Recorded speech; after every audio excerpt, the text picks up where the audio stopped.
One person was seriously injured in a stabbing attack in central Tel Aviv on Saturday, Israel police said, amid heightened tensions ahead of a ceasefire in Gaza that is expected to begin on Sunday morning. A passerby shot the attacker who was in critical condition, according to Magen David Adom, Israel's emergency rescue services. According to Associated Press, police did not identify the attacker but believe the attack was nationalistically motivated. Palestinians have carried out scores of shooting, stabbing and car-ramming attacks against Israelis across Israel and the occupied West Bank, especially during the past 15 months of the Israel-Hamas war in Gaza. Israel has launched near-nightly military raids across the territory that frequently trigger gun battle with militants.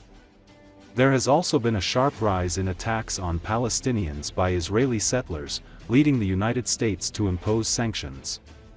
The attack comes after Houthi rebels launched 2 missiles towards Israel on Saturday. Okay.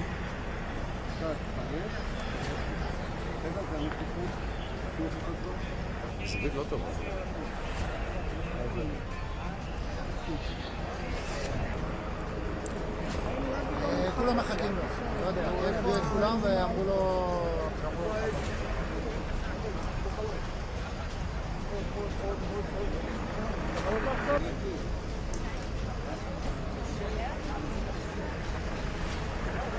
בואו איתי רגע, לקחת את כל הססל הזה אחורה.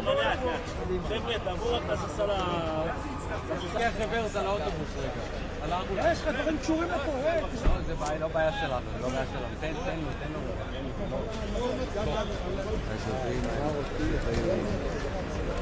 זה לערוך מחובר לצפה.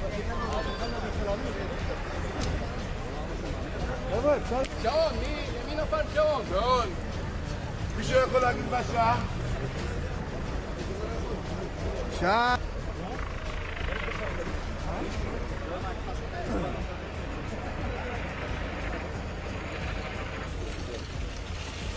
תומר, זוז טיפה בבקשה אנחנו בלעד. רגע אחי, טיפה להתכופף.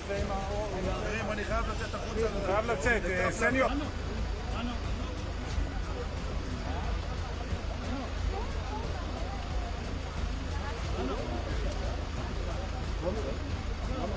תסתכל רגע.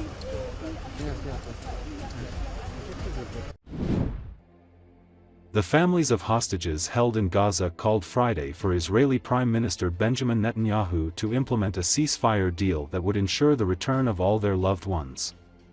The protest came as Israel's Security Cabinet convened Friday to decide whether to approve a deal that would release some of the hostages held by militants in Gaza and pause the 15-month war. According to Associated Press, under the deal, 33 of some 100 hostages who remain in Gaza are set to be released over the next 6 weeks in exchange for hundreds of Palestinians imprisoned by Israel. The remainder of the hostages, including male soldiers, are to be released in a second and much more difficult phase that will be negotiated during the first. Family members Friday questioned why all the hostages weren't being released immediately. The violation of the agreement and the resumption of fighting is like a death sentence for the hostages who will be left behind. Whoever does not return now, he will never survive, said Einav Zangacher, mother of hostage Matan Zangacher. Danny Lifshitz's grandfather, Oded Lifshitz, is also being held in Gaza. We are not going to let the war continue, we will make sure to say it everywhere in the world and all people should support it.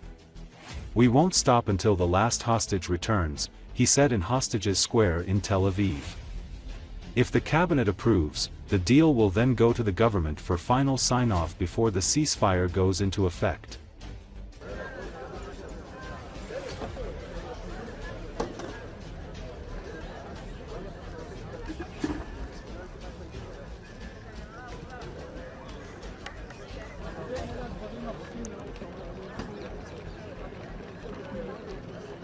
אנחנו אומרים מכאן, הפרת ההסכם וחידוש הלחימה זהו גזר דין מוות לחטופים שישארו מאחור.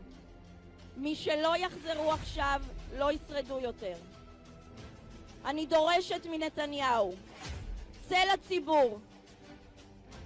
מגיע לציבור ולנו המשפחות לדעת מה הבטחת להם בחדרי חדרים.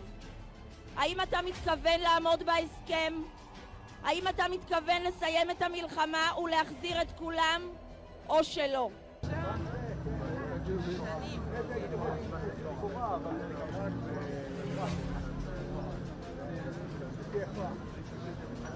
אנחנו כולנו עוברים טלטלה נפשית שלא ניתן לתאר אותה במילים, ואני רוצה לשאול את מקבלי ההחלטות, הממשלה והעומד בראשה ביבי נתניהו, למה מנעתם מאיתנו המשפחות והעם את התחושות האלו? למה לא ביצעתם עסקה כוללת?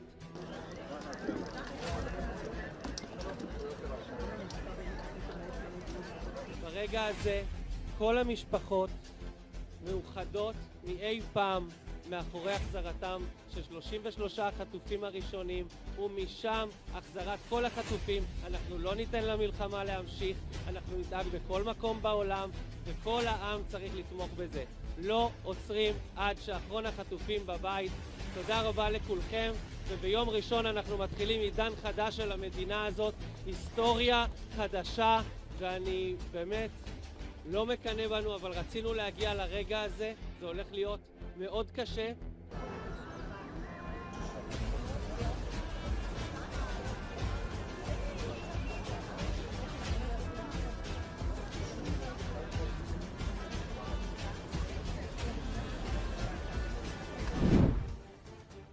The aggressive rhetoric of the Putin regime is gaining momentum. Communist MP from St. Petersburg, Alexei Zinchuk, called on Russians to hunt Ukrainians, not animals. He made a shocking statement recently in the St. Petersburg parliament, Sever.Reli reports. The Russian legislator sharply criticized hunters, noting that killing animals for pleasure is abnormal and requires psychiatric treatment. But Zinchuk has nothing against killing Ukrainians. For pleasure, if you want to shoot, please go to the contact zone, the SVO zone, the Russian deputy said. It should be noted that according to the Office of the United Nations High Commissioner for Human Rights, the beginning of Russia's full-scale invasion of Ukraine on February the 24th, 2024 to December the 31st, 2024, 12,459 civilians were killed and 28,382 were wounded.